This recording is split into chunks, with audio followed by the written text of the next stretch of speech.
가정 예배, 오늘 우리에게 주신 하나님의 말씀은 여호수아서 24장 14절 15절 말씀입니다. 제가 순서지에 있는 말씀을 봉독합니다. 그러므로 이제는 여호와를 경외하며 온전함과 진실함으로 그를 섬기라. 너희의 조상들이 강 저쪽과 애굽에서 섬기던 신들을 치워버리고 오직 여호와만 섬기라. 만일 여호와 섬기는 것이 너희에게 좋지 않아 보이거든 너희 조상들이 강 저쪽에서 섬겼던 신들이든지 또는 너희가 거주하는 땅에 있는 아모리 족속의 신들이든지 너희가 섬길 자를 오늘 택하라. 오직 나와 내 집은 여호와를 섬기겠노라 하니. 아멘. 사랑하는 가족 여러분, 오늘 우리는 이 말씀을 붙잡아야 됩니다. 2026년 새로운 설날이 밝았습니다.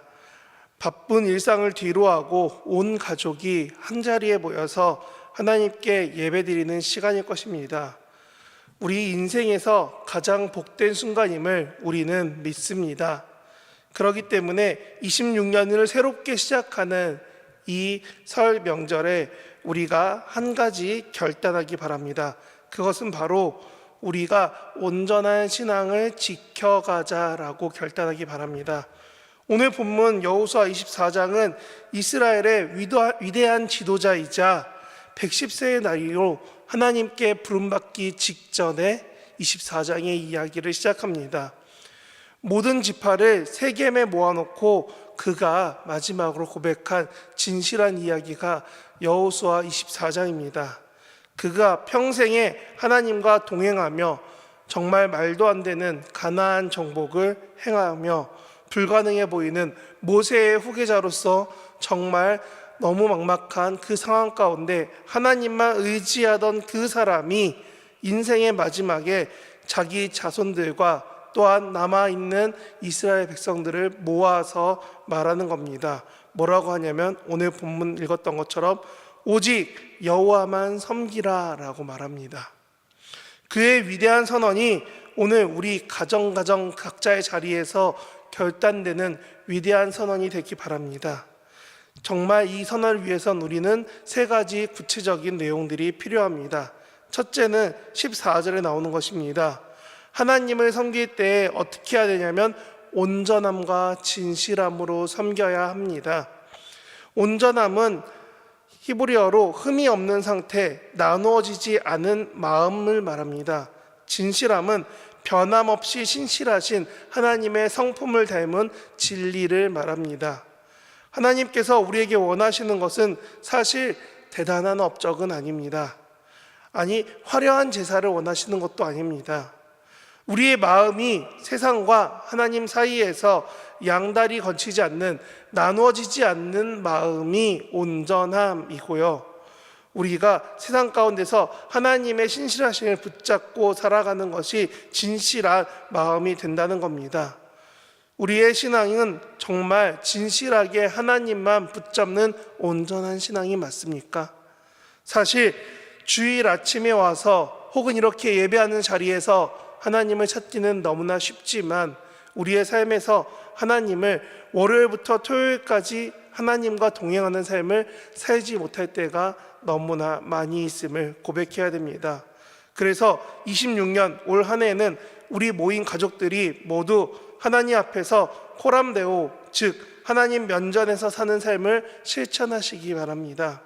부모는 자녀가 보이지 않는 곳에서도 정직하게 행동하고 자녀는 부모의 눈을 속이지 않으며 모두가 보이지 않는 하나님을 의식하며 진실하게 서로를 대할 때에 우리 가정은 비로소 하나님의 거처가 될 것입니다.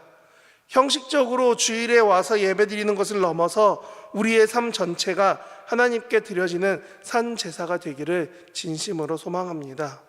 그런 가정은 15절에 나오는 것처럼 우리는 결단하는 겁니다.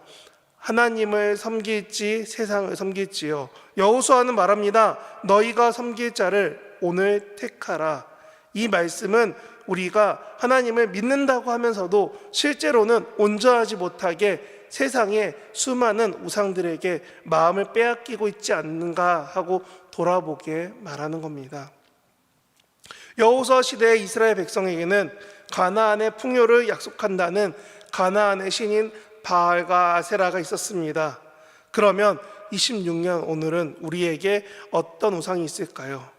하나님보다 더 의지하는 통장의 잔고가, 혹은 자녀의 성공이라는 이름 뒤에 숨겨진 부모님의 욕심이, 하나님과 소통하는 시간보다 더 많은 시간을 가져가는 디지털 매체로서의 드라마나 영화나 혹은 다른 여러 가지 미디어 매체들이 우리의 자신의 안락함과 자존심이 결국은 우리는 하나님보다 이런 다른 것들을 선택하게 만드는 것입니다.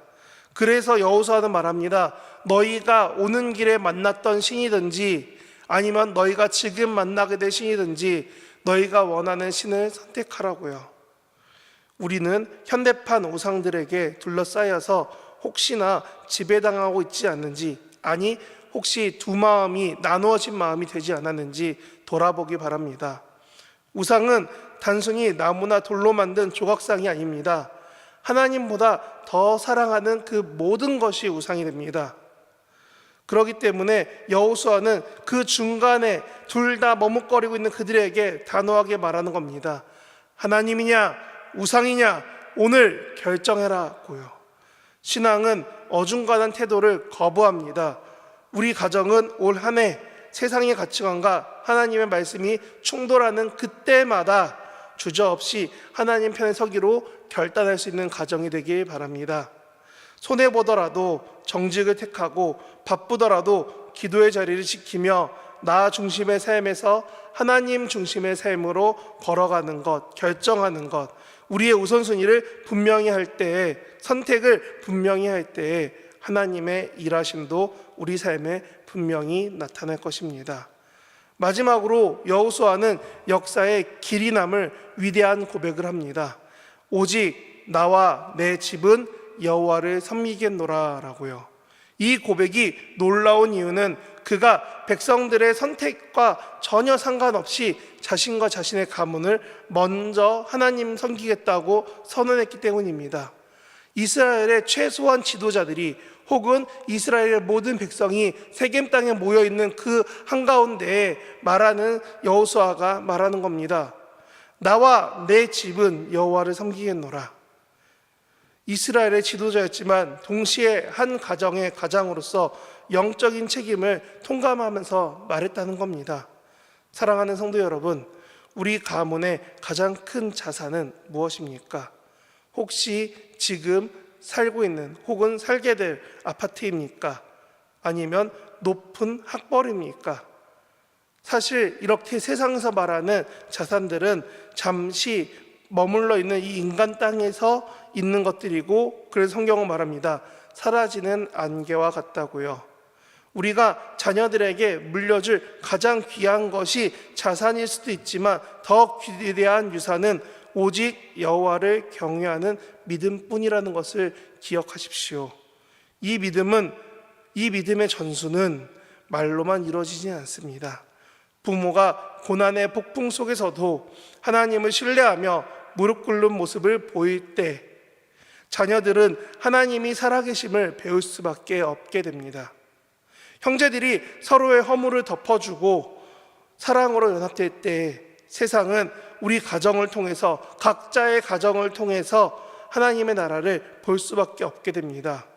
26년 우리의 가정이 단순히 모이는 가족을 넘어서 서로의 신앙을 격려하고 붙드는 가정이 되기 원합니다. 그런 영적인 군대가 되기 바랍니다. 우리가 오늘 세우는 이 결단이 우리의 결단이 되지 않고 그 밑으로도 3대, 4대, 그걸 넘어서 만대까지 이르는 큰 축복이 가정 가운데 간절히 임하길 원합니다. 그래서 말씀을 정리합니다. 26년 한 해 동안 우리 앞에는 수많은 도전과 변화가 기다리고 있을 것입니다. 때로는 예상치 못한 폭풍이 불어와 우리를 흔들 수도 있습니다. 그러나 두려워하지 마십시오. 우리 가정의 주인은 하나님이십니다. 우리가 그분만 섬기겠다라고 결단하면 하나님은 우리를 눈동자와 같이 지켜주실 것입니다. 오늘 여호수아의 이 결단이 우리의 기도 제목이 되기 원합니다. 주님, 우리 가정이 온전함과 진실함으로 주님 앞에 서게 하소서. 세상의 유혹 앞에서도 주저없이 하나님을 선택하게 하소서. 그리하여 가문이 대대로 하나님을 섬기는 믿음의 명문 가문이 되게 하소서. 기도하겠습니다. 하나님을 경외하는 자에게 약속하신 참된 평안과 손으로 수고한 대로 먹게 하시는 형통의 복이, 그리고 가족 간의 깊은 사랑이, 화목이 26년 한 해 동안 우리 가정 위에 충만하시기를 주 예수 그리스도의 이름으로 간절히 축원합니다. 아멘.